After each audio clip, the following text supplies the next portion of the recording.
and welcome to The Good Part with Lady Scott. I am your host, Faye Collins, and of course we have... Lady Sonia Scott. Yay, I'm so happy about it. And as you can see, it's holiday time and all the holiday cheer and things like that. And one of the things we wanted to focus on today is family, because of course at Lively Stone, one of our core values is family, but even just as people, family is important. So, Lady Scott, with this being holiday season, that's a lot of the times where we focus a lot on family activities. What can you say family means to you? Well, Faye, I'll tell you, we always say family means love. That's a known. Yes. And we always say family means love. But family is a lot more than just love. Family is also sharing. When we share things, family is understanding. Sometimes there's things that go on in your family, and you just may need a little understanding. Yes, Lord. Of what's going on, because you just don't quite and the Bible tells us, in all thy getting, get an understanding. So sometimes we need that understanding in our family. Family also, to me, means inclusion. Yes. You want to be included in things that's going on with your family or whatever, even in those difficult times. Very much so. Family goes through difficult things, and no one's exempt. Every family's going to go through something that's difficult, and we want to share that with you. Don't exclude us. Yes. Don't put us out. Okay, you're going through something difficult.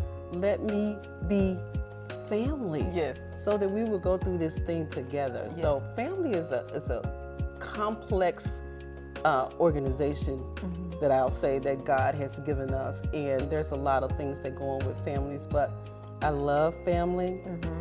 Sometimes people don't seem to really know what really is family. You know, what really is family, and what does that mean to be family? And sometimes you just have to grow into understanding and knowing this is what family is all about. We help each other, we're there for each other. You know, whatever we're going through, the good and the bad, we go through it together as family, and we conquer what we need to conquer as family. And one thing that I've learned over the years with family is even when we do have moments of disagreements, when push comes to shove, we're always going to stick together. So right now, you know, it's Christmas season. Is there any particular family tradition that you have that you could share with us that's a favorite of yours? Oh my goodness, yes. Our family tradition is to go to Orlando, Florida, where we go to the Disney Resort, and we just have a wonderful time. Our family tradition actually started with my in-laws, Bishop Alfonso Scott and Mother Phyllis Scott. They started our family tradition years ago, and it was when my oldest child was 4 years old and our twins were 3. We started this family tradition of going there, and I tell you, we have not let up. So that's been about 27, 28 years that we've been doing this family tradition, and we love it. And I can't say that we've come to a point where we're saying, oh, let's just stop this tradition. Let's just stop this. We continue to do that tradition, and we love it. We love it, yes. It's about going and being with family at that time, and I have not heard complaints. Now, if there's complaints about this tradition that we're doing, anyone would complain. you know, they say Disney is the happiest place in the world, and we have such a wonderful time, and it's always something different for us. Faye, it's always something different when we go there. It's not like you're just doing the same thing that you did last year. It's always something different, and I think that's part of enjoying this tradition, because it's like, okay, what's new this year? What are we gonna experience this year? So that's been our family tradition, and I think we're gonna stick with it for a little while. I think we should. I always enjoy seeing the pictures when they come back on Facebook, because I know, especially as a member of Lively Stone, we know that you all do, respectfully, a lot. And so it's good to see you all be able to go and relax. One time, Lee doesn't know, I'm gonna put him on the spot. There was this Facebook status with all of the Disney movies, and majority of them I had not seen, and I thought I was a Disney fan, and he made fun of me. So speaking of Lee, and I know you have other children as well, can you give us one particular moment or a memory focusing around your children? Because we know that you're a devoted mother, but one moment involving the children that you could share. Oh my goodness, Faye. Ooh. One moment involving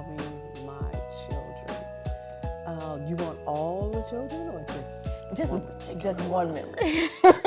I know there's a lot of memories that could come. Yeah. You know, you have good memories. You have, you know, the memories that's not so good or whatever. So we always tend to think about the good ones, the good memories, you know, but then there's memories that maybe wasn't such a good time. One memory that I'm just coming to my mind right now is when we had to separate our sons from going to the same school. So of course we wanted our children at the same school or whatever, and things were going on at the school in their lives or whatever, and we thought it was best that we separate our children from going to the same school. And so of course it was a hard thing. That was a hard thing. It meant sacrifices. So now we have to drive to a totally different school to take this child to a totally different school, you know, but we thought, well, maybe this may be the best thing for what's going on right now. But it was difficult. It was difficult. You want your children to be close, to stay together. It was easier for us to make sure that our children were at the same school, you know, but it was like, this is the best thing. So we need to do this. And so that was a hard thing to separate. Yeah, but one thing I did when we did that, I was like, okay, we're gonna do this, we're gonna separate, but every weekend, my child has to be in my house. No matter what, my child has to be in my house. I'm sorry, but that's the only conditions that we're gonna do this. So yeah, that was a difficult time. I'm sure seeing him on the weekends was a great thing. Yeah. When I was living in Texas, whenever I would come in, one of the things that I loved was when I got to visit, that was the time I got spoiled. So all of my favorite foods and all the things, I didn't even have to ask, it was just waiting for me. So that's a good thing about coming back to mama's house. Oh yeah. Okay, so in thinking about family, I know that sometimes we think of just our biological relatives, but from my experience, it's very possible for your family to be people that are actually outside, just not necessarily related, but that's family. Yeah. So can you give us a little bit on the importance of actually building relationships with those that are outside of your family? It is very important to build relationships. And here's one of the reasons why, is because your biological family may not always have the same interests that you have. Your family may not gravitate to the same things that you gravitate to. I give you the example of you may have gravitated to Christ being in your life, but then you have some other family members or siblings or whatever, they didn't gravitate to that. You know, so what do? Yes, they're your biological family and you do love them and you're gonna continue to love them, but you have a different interest now. And so you're gonna just automatically start building relationship with people who have the same interests that you have, who have the same ideals of life. And this is how I see my life going, and I'm on this journey and I'm on this road, and I need people around me. You know, we have our circle. Yes. We have our circle, and sometimes we may even have to close that circle, and it may mean that some of those family members have to be excluded out of that circle because you're not going the same way I want to go, and you're not helping me to get to where I want to get to. And so we have these people that come into our lives, we build these relationships, and we even start calling them family. Yes. Because they feel like family. Yes. They're there Very for much us. They share with us. They do the things that we like doing, and we have these common interests. And so you start calling them family, and that goes with your church family. You start saying, well, this is my church family, and I feel comfortable with them, and we're on the same path, and we love Christ, and we love Jesus. And so we just have this common theme of Jesus, and so we have become family. And so now you have your church family. You still got your biological family, because you're not going to just throw them away, of course, but it's just that you may not have that closeness with that biological family that you have with those who you have brought into your circle, and now you're like, they're family. Yeah. So it happens, and it happens automatically sometimes. It does. You know, you didn't even try. You didn't try to do for this thing to happen, but it just happened. It's like, oh, she's like my sister. And so now you consider her, this is my extended family sister. Yeah. And I tell the people on Sticks and Stones all the time, in my childhood, I actually spent a lot more time with the saints at church than I did some of my relatives, because we were all locked into a lot of the same interests, with me being in the specials and then Bible Bowl and just different things. I spent a lot more time with the saints, so it really did become family for me. Yeah. So one of the things for me family represents is support. And the reality is, while a lot of us have a lot of family members, there are some people who kind of feel alone during this time when they see like different things on social media where they wish they had that as well. Can you offer some words of encouragement to those who are feeling a little bit of loneliness right now? Some words to encourage them is that, first and foremost, if you have Christ in your life, you're not alone. You're never alone when Christ is in your life. And we want that human touch. Of course. We want that human touch because that's how God made us. That's how we're made. You know, we're made for that. And so you want that during this time. This is like one of the most joyous times of the year. Yeah. But then some people find themselves not having that joy at all. Right. And it's because they feel that loneliness that you're speaking of. They feel alone or whatever. And so I would say know who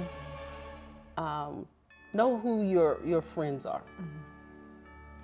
Know who your friends are. And like we talked about that extended family. If you have extended family, know who they are. Because maybe you don't have a biological family or whatever to be with during the holidays, but you have some friends you can be with. You have some extended family you can be with. There can be someone else that can share this time with you so that you're not alone. And sometimes you just may have to do some things to just say, you know what, I'm going to make sure that I'm not sitting here in this depression. I'm not sitting here feeling this loneliness. I'm going to get up. I'm going to call my friend. I'm going to say, hey, what are you guys doing for Christmas? May I join you or whatever? And most of the time, if they're really true friends, they know that you don't have anybody to be with. And they'll just invite you. Why don't you come and spend time with my family during this Christmas time or whatever? But don't just sit down in it. If you have other people that you can reach out to them. Definitely. Because this is a wonderful time of the year, and we just love having friends and families around us during this time. Definitely. So we definitely encourage being proactive and making sure that you have a good experience. Even if it's not necessarily like someone else's, you can still have a good experience for the holiday season. And in looking at loneliness, another emotion that sometimes comes up around this time of year is grief. Some people, like we dealt with COVID, a lot of people had a lot of first holiday seasons without someone special. Even outside of the first, sometimes just those holiday memories, it makes you miss someone who is no longer here. So if someone is feeling a sense of grief right now, can you give them some encouragement for that? Yeah. My first piece of encouragement would be if you're experiencing grief, particularly around this time or whatever, and I would say it's probably been building up. It's probably been building up. And if it's that bad, there are therapists out here. There's help for you. There's someone you can just talk to or whatever. Even if you shy away from that word therapist, find a friend. Talk to a friend, talk to a family member. But the important thing is talk. Yes. Open your mouth and talk about it. Talk about what you're feeling, because you've internalized it and it's just inside of you, it's in your head. You need to talk about it. And I've heard a lot of people say that just talking, it just helped me so much to get through some of this grief. It doesn't mean it's gonna go totally away. Yeah, you're still gonna miss that person or whatever. But some of the things you can do is do some of those things that you used to do with them to remember them. Remember some of the things that they used to do. And you can participate in some of those things. You know, if they used to go to the park and Tillis Park, and look at the lights. Go out to Tillis look. Park and look at the lights. Go look at the lights. Go do something that, maybe they used to do, in honor. Yes. In honor of them. But if it's that bad, I'm going to always say, get the help that you need. Yes. Talk to somebody, because there's somebody there that's willing to just hear. Just hear, and just to be that listening piece. Sometimes it's all you need. You don't need nobody to say one word. Right. Just Don't need them to say one word. You just need them to listen. And I would say just make sure you talk about it. I agree. My grandmother, the anniversary of her passing was December 1st, and I used to dread that day every year because it would make me miss her. But the thing that we did this year, when I started feeling that sadness, and I know sometimes people say time makes things better, and I get it, but I still miss her deeply. And so what we did this year, I called my mom and I said, I need you to make my grandma's meal. Like her thing that she would do if we were just randomly coming over, she would make chicken, string beans, and mashed potatoes, because she was like, that's the easiest thing to throw together. So I had my mom make that for her anniversary, and we just spent time together as a family. And that actually made me feel a lot better. So when you said just honoring their memory, I'm a living witness. It just helps me a lot. All that sadness turned into like laughing about her stories and different things that she would do. So that was very beneficial. Do something, and of course, we lost Bishop and Mother Scott, and just our family tradition that we talked about earlier. If we can continue to do that, that honors them, because this is what they started. Yes. They started this thing, and they were there all along the whole time, as much as they could. And we're going to continue to honor them in doing our family tradition. Yeah, so just do something that honors the person that you're grieving. Yeah, and also one of the things that I realized is that grief actually reminds you of the love that you got to experience. So that's something that I was grateful for, is that, we got to experience that kind of love that I still miss them, Yeah. So we thank God for the love. Now, the last thing I wanted to get into is forgiveness. Now, we know sometimes family has colorful personalities and experiences and different things like that. And we sometimes go in different directions, and at times family might butt heads. Now, I'm not talking about, a toxic situation where it's best to distance yourself. I'm talking about like minor spats. So sometimes during the holidays, that sense of forgiveness, we need to cover that. So if there's someone right now that's a little estranged from a family member and it's worth saving the relationship, can we speak to just mending that relationship or forgiveness, or just coming back together? Yes. Now, the key that you said, it's worth. Yes. It's worth saving the relationship. And what I would say to that is, you got to talk. Because whatever it is between you and that person, you got to talk. And we have to forgive. We have to forgive each other. And we have to, sometimes people don't even know why. I don't even know why I'm not talking to her. What happened so long ago that I don't even know why I'm not talking to her, but I'm not talking to her. So it's like, okay, come on, we need to bury that. Yes. We need to bury that, because you're family, and let's mend this thing, because you don't even know why you're not talking to whomever. So you gotta bury that. Yes. But if you do know what it was that caused the relationship to go sour, let's talk about it. Because we are family, and it's worth saving this relationship. And we want to be family. We want to love on each other. We want to get back to showing that love. We may still love each other, but we want to show it. We want to get back to showing that love with each other. So let's bury the hatch.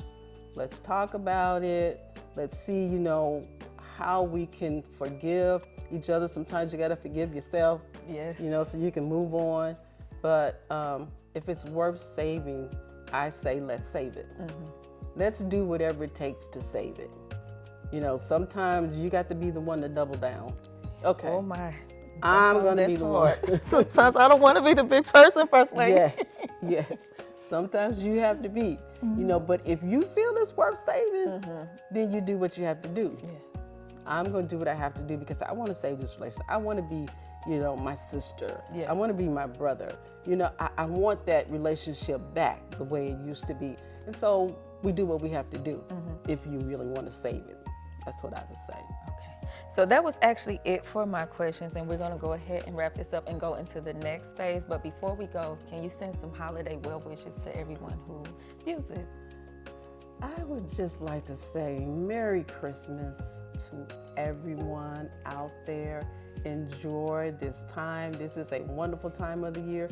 Enjoy your family, enjoy your friends. Do something. You know, sometimes we can create a tradition. If you don't have a tradition with your family, create one. Do something. You may want to go out and do some volunteer work. Go to a shelter or something, and let's serve some meals during the Christmas time. Do something. Let's go serve somebody, but create some type of holiday tradition for you and your family. But enjoy each other. Enjoy each other. This is a wonderful time of the year, and let's always remember that we are celebrating the birth of Christ. Yes. This is the reason, as we say, for the season. Let's remember that we are celebrating his birth. He was born. He came for us. He came to save the world from their sins, and we have accepted him into our lives. And we're going to, first and foremost, we're going to celebrate that he was born. Amen. And then we celebrate all of this natural stuff that we do with our friends and our families and exchanging gifts. And our pastor's been talking about the gift. He's been talking about the gift. And so Christ was the gift that God sent to us. And we cherish that gift. That is a precious gift. That is one of the most precious gifts we have ever been given in our lives. And we cherish it. We cherish it. So remember to cherish that gift that God gave you and enjoy this time of year with you and your family. In Jesus' name. Amen. So thank you so much for your words of wisdom. Now it's time for my favorite part of the program. Let's eat!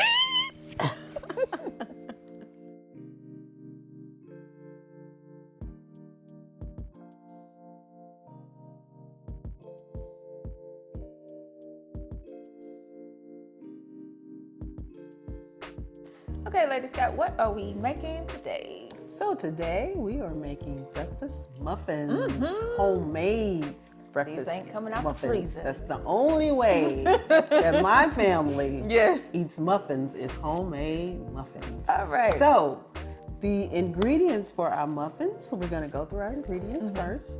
So our ingredients is 3 cups of flour, 3 tablespoons of baking powder, 1 tablespoon of salt, a 1/2 cup of sugar, a 1/2 cup of shortening that is melted. Make sure it's melted. 1 1/2 cups of milk and 2 eggs. So we're going to begin making our breakfast muffins. So we got our flour that we're doing. So we need 3 cups of this flour. Then we need 3 teaspoons, of the baking powder. Okay.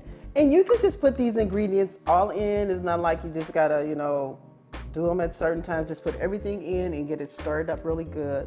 We're gonna do our shortening.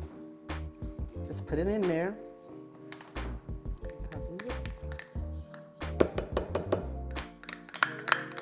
That melted shortening in there. Okay, and we got our 1 1/2 cups of milk.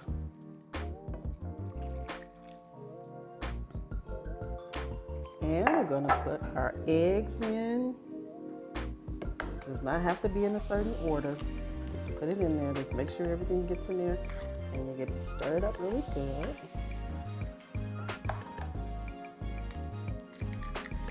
These breakfast muffins, they have been a favorite in my family. I would get up on Saturday mornings and we'd have our big breakfast. On Saturday mornings, that's when we had the big breakfast. The breakfast that puts you to sleep afterwards. Yes, we'd have the big breakfast.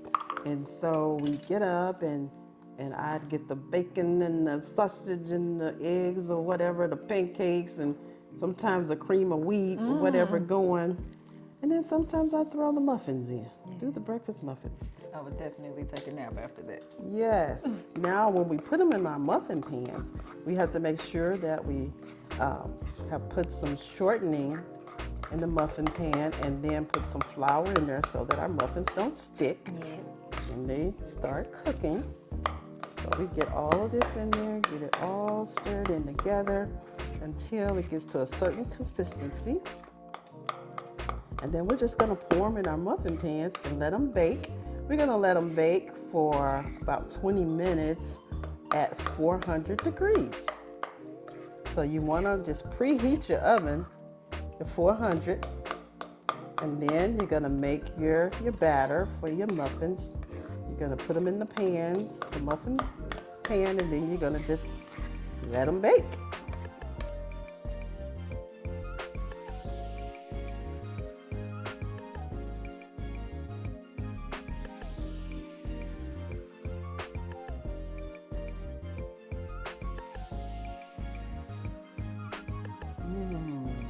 It's so moist. That's really good. I would eat this and go directly to sleep. This is really good.